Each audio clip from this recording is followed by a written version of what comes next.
Welcome all to my final presentation, where I explore how we as educators can become superheroes and empowering advocates for children's rights to have quality learning and care. First, I would like to share with you all what I have learned so far. As I began this unit, I reflected on what it means to be an effective leader.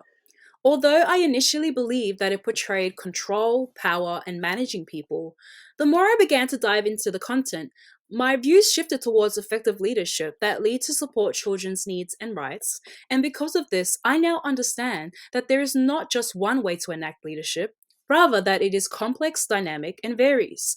I also understand that effective leaders adapt to their surrounding environments and empower the team to succeed together. I also reflected on how this industry is predominantly run by women, which is a positive shift in leadership that is not only intimate and maternal, but that they generally value influence over authority, which gives me a sense of direction going into my profession. Effective leaders also have many values and qualities, but most importantly, being that children are at the center. And by building genuine, positive, and respectful relationships with them, these important encounters initiate our future decision making. Now I will unpack the core of this presentation, and that is understanding activism and advocacy in early childhood education. When unpacking activism and advocacy, I understood how these two intertwine and work on making a change for children's rights. Advocacy is to make a voice heard or speaks in support of something, and activism is someone who takes action on behalf of someone on social justice or their rights. The more I began reflecting on what it means to become an advocate and activist for children's rights, I first had to understand how effective leaders lead us to reflect and speak openly for these changes to exist. Research has also shown me when we seek out for evidence of change, we actively become the voice for children. Because of this new understanding, I see how educators play a significant role in making a positive change, and this is where the superhero metaphor comes into play. I believe the image of the teacher portrays the metaphor. Teachers are superheroes for change. And I believe we all have our own set skills, or shall I say superpowers, that contribute and influence future changes that affect children's learning and quality care. Personally, for myself, I identify my superpower as being an efficient conductor.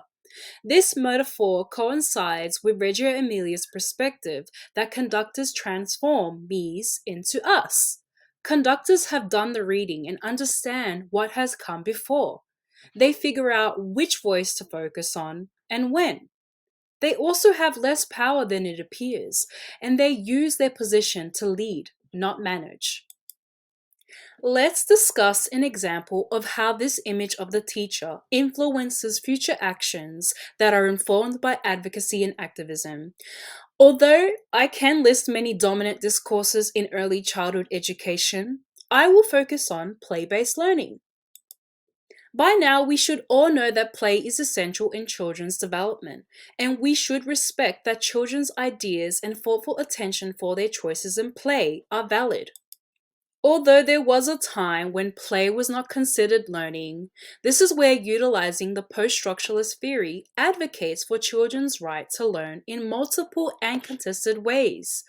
This theory supports that knowledge is positioned as relative and that there is no absolute truth, but rather there are many truths to explore. When we view ourselves as superheroes for change, we don't thrive on the power we have or feel superior.